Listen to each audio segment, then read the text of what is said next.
मेरे अजीज दोस्तों, मेरे YouTube चैनल पर आप सभी का हार्दिक स्वागत है। मैं हूं डॉक्टर देवेंद्र पुंस।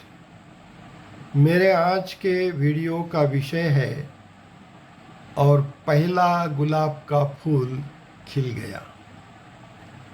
दोस्तों, अगर आपको कोई पूछे या फिर सवाल करे कि दुनिया के किसी एक सुंदर फूल का नाम बताओ, तो यकीनन आप सभी के जुबान पर आएगा एक ही नाम, गुलाब का फूल।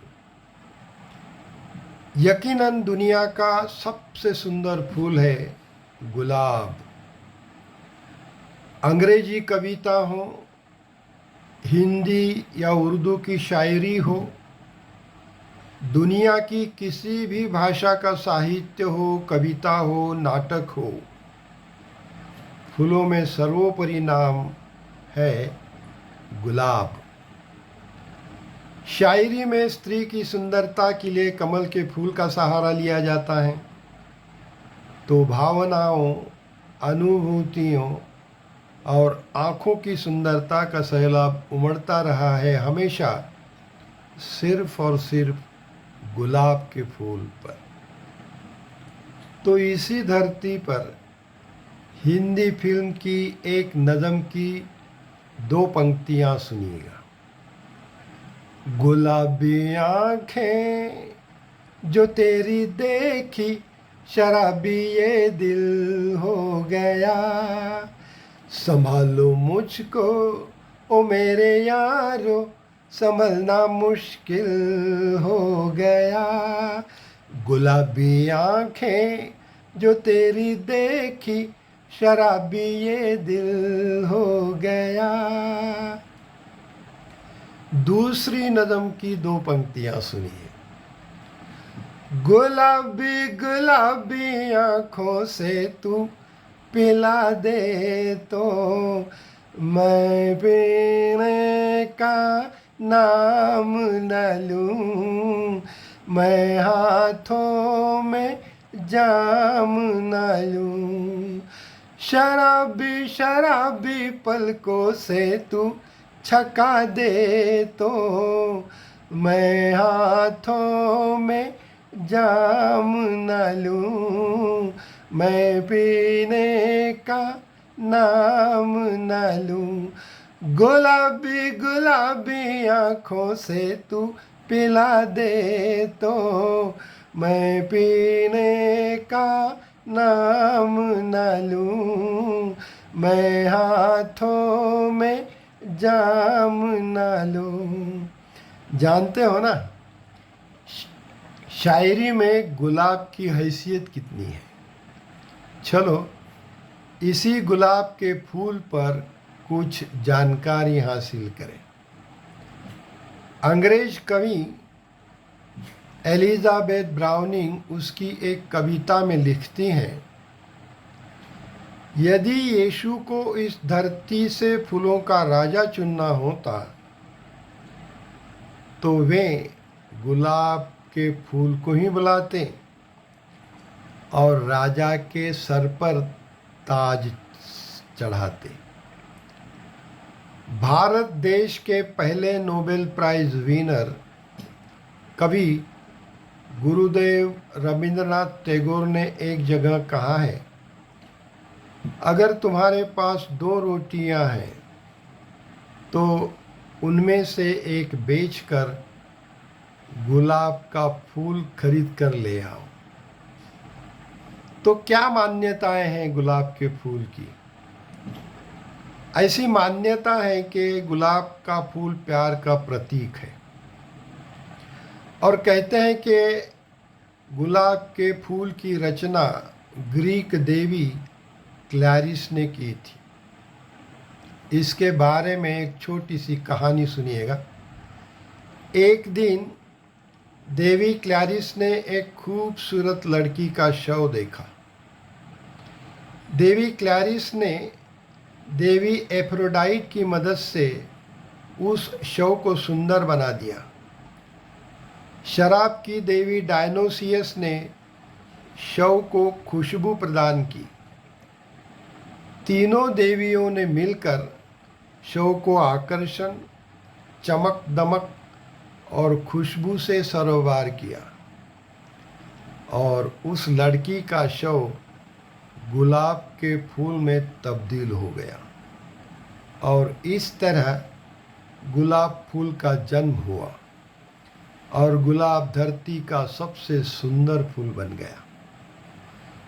दूसरी मान्यता ये है, रोमन लोग मानते हैं कि अपने प्रिय एडोनाइस की मौत के गम में विलाप करती प्रेम की देवी वीनस के आंसू जहाँ जहाँ गिरे वहाँ वहाँ सफ़ेद गुलाब के फूल खिल उठे और वीनस के बेटे क्यूपिड ने उन सफ़ेद फूलों को अपने खून से लाल कर दिया और इस तरह चमन में लाल गुलाब खिल उठे। गुलाब की जन्मभूमि बनने को लेकर दुनिया के अनेक देशों का दावा है।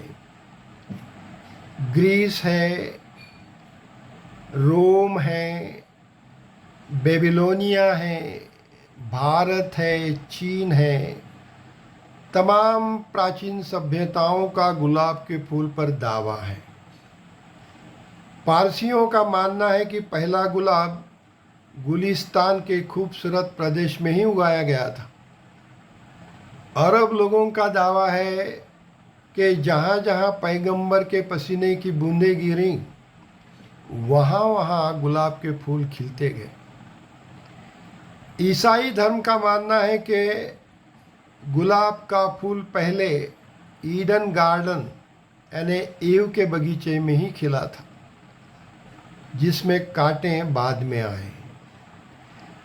इनमें से कौन सा दावा, इनमें से कौन सी मान्यता या दावा या कहानी सच के करीब है, इस बारे में बहस करना बेमानी होगी। गुलाब की दीवानगी के किस्से हजारों लाखों में हैं।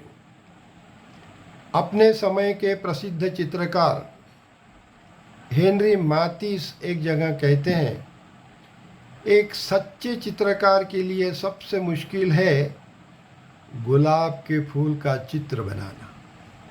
अब देखिए, जिस गुलाब के फूल को सारी दुनिया ने प्यार, मोहब्बत, इश्क, सुंदरता, यौवन और सादगी का प्रतीक माना है, वो गुलाब एक ज़माने में युद्ध का प्रतीक भी बन गया था।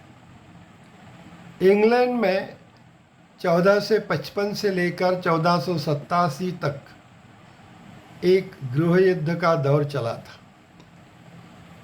इस युद्ध को वॉर ऑफ रोजेस यानी गुलाब का युद्ध भी कहा जाता है। लैंकशायर और यॉर्कशायर के सदनों के बीच ये वॉर ऑफ रोजेस चला था। लैंकशायर सदन ने उसकी बेच के लिए लाल गुलाब का प्रतीक चुना था, तो यॉर्कशायर के सदन ने सफ़ेद गुलाब का प्रतीक चुना था। दोनों सदनों में काफ़ी सालों तक युद्ध चला, लेकिन अंत में जीत किसी भी सदन के पल्ले नहीं पड़ी थी। वक्त बीतने पर दोनों सदनों का संगठन बना और उस संगठन का प्रतीक ऐसा गुलाब का फूल था जो आधा सफ़ेद था और आधा लाल था।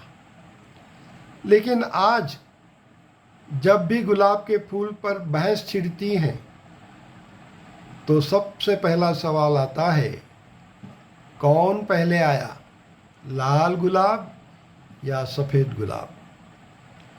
पुरातत्वविदों का मानना है कि लाल गुलाब फूल के 30 लाख से भी ज़्यादा पुराने फॉसिल्स उन्हें मिले हैं। जो भी है, गुलाब है तो फूलों का राजा।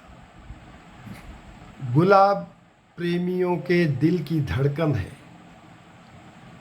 गुलाब प्रेमियों की भावना की जुबान है। गुलाब प्यार का पयाम है। गुलाब दोस्ती का निमंत्रण है। गुलाब हमदर्दी और सम्मान का प्रतीक है। गुलाब कफन पर जब चढ़ता है तो सादगी और सुकून का प्रतीक बन जाता है। इसका मतलब है, एक गुलाब सिर्फ और सिर्फ एक गुलाब है। तो इस वीडियो के अंत में एक प्रसिद्ध कवि नील यूंग के शब्द सुनिए। प्यार एक गुलाब है, इसे तोड़ो मत। यह तभी पनपता है जब टहनी पर हो कुछ कांटों के बीच। आपको एहसास होगा कि आप उसे खो रहे हैं, लेकिन जब आप उस पर अधिकार जताने लगते हैं तब आप अपने प्यार को खो चुके होते हैं। तो दोस्तों, इसी के साथ मैं आपसे विदा लेता हूँ। ऐसी ही जानकारी के साथ मैं आपसे फिर मिलूँगा, लेकिन अंत में मेरी आपसे दिली गुजारिश है कि आप मेरे YouTube चैनल को सब्सक्राइब करें। आपकी जो भी हो भली बुरी प्रतिक्रियाएं दें और मेरे YouTube चैनल को लाइक करना न भूलें। धन्यवाद।